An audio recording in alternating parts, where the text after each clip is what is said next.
Assalamualaikum warahmatullahi wabarakatuh.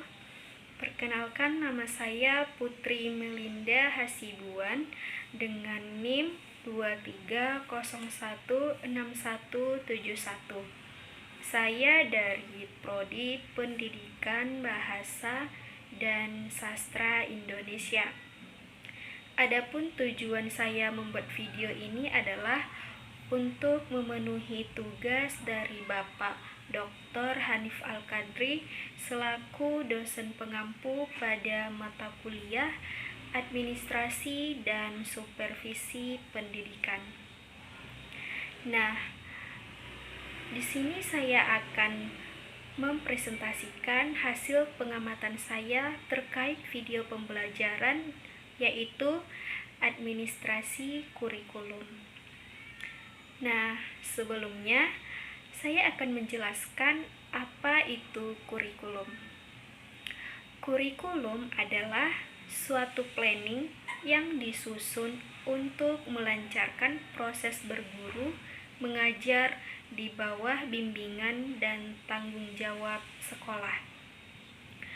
Otonomi yang diberikan pada forum pendidikan dalam mengelola kurikulum secara berdikari dengan memprioritaskan kebutuhan dan ketercapaian.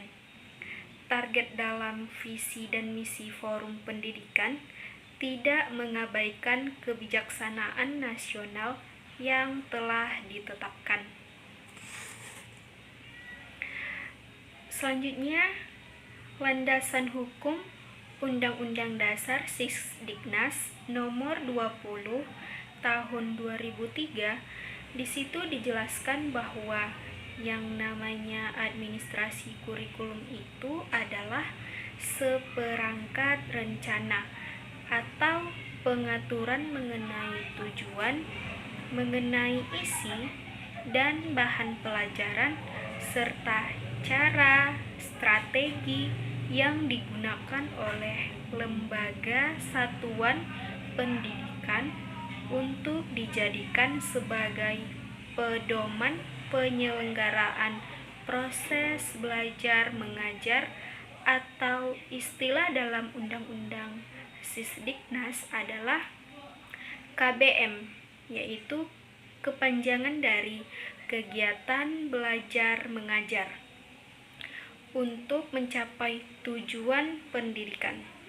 Berarti intinya adalah bukan di isinya, tetapi lebih kepada bagaimana lembaga pendidikan, bagaimana sekolah, atau bagaimana perguruan tinggi memiliki rencana sedemikian rupa, seperangkat rencana yang didesain sedemikian rupa pula yang diatur.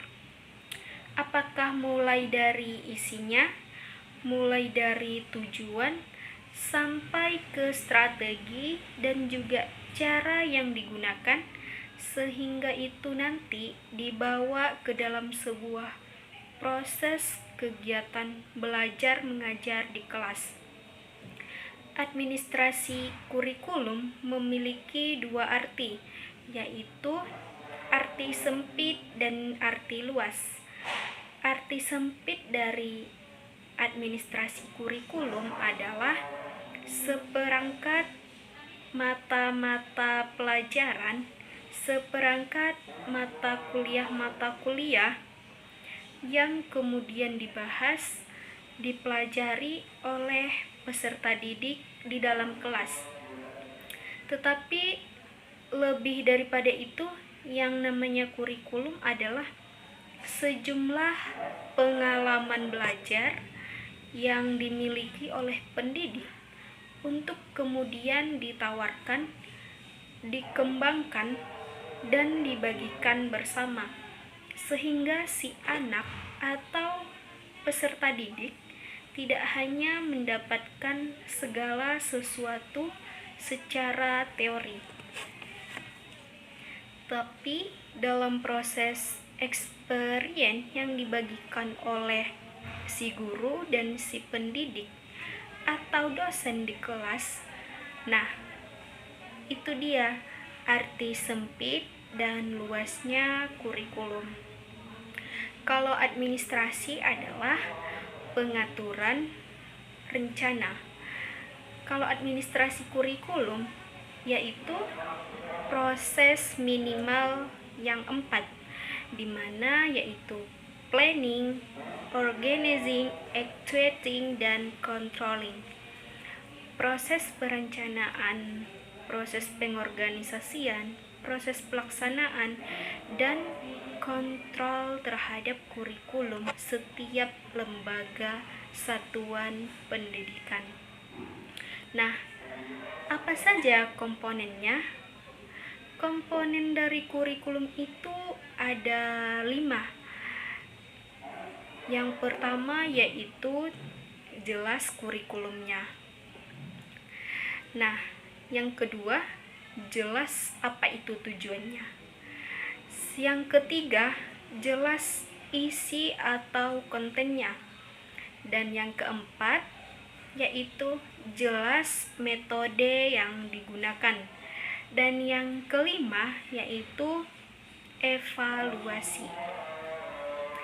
Nah, selanjutnya adalah ruang lingkup kurikulum.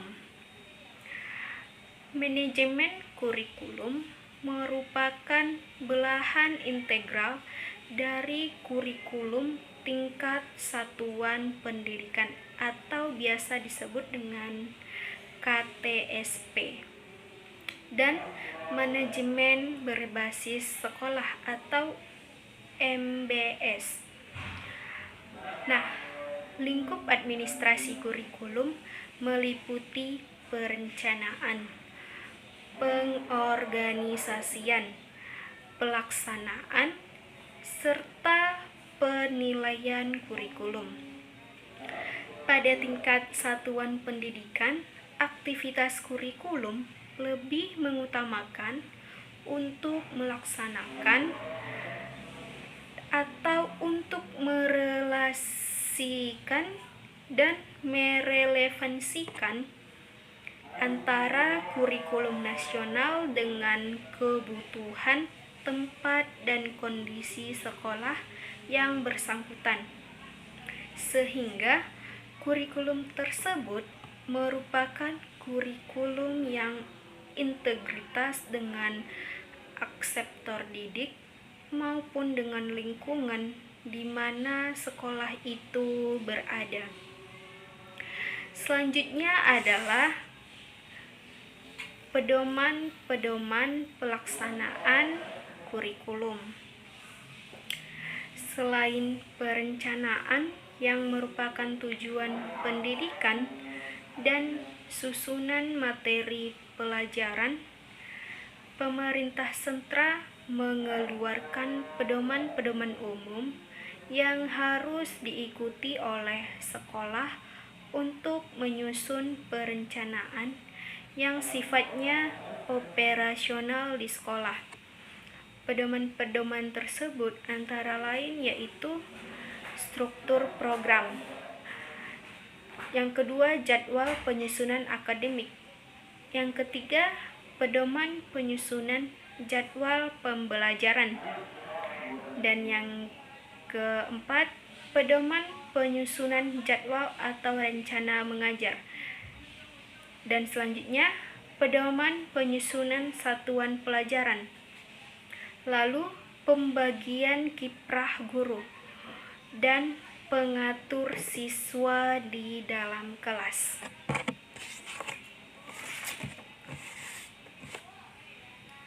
Apa sih peranan guru atau dosen dalam administrasi kurikulum?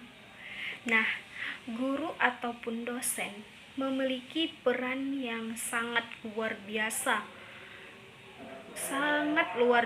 besar, karena mereka yang akan melaksanakan, mereka yang termasuk orang yang harus memikirkan, karena data dan fakta empirik di lapangan yang ada di dalam kelas, yang paling tahu itu adalah guru ataupun dosen, bukan pimpinan Merekalah yang harusnya terlibat dalam proses perbaikan dan juga pengembangan kurikulum dari waktu ke waktu. Guru ataupun dosen harusnya mulai terlibat dari perencanaan. Kenapa? Karena perencanaan hari ini adalah bagian akhir dari siklus sebelumnya. Jadi, proses pendidikan itu seperti siklus yang tidak pernah berhenti. Dia terus berjalan.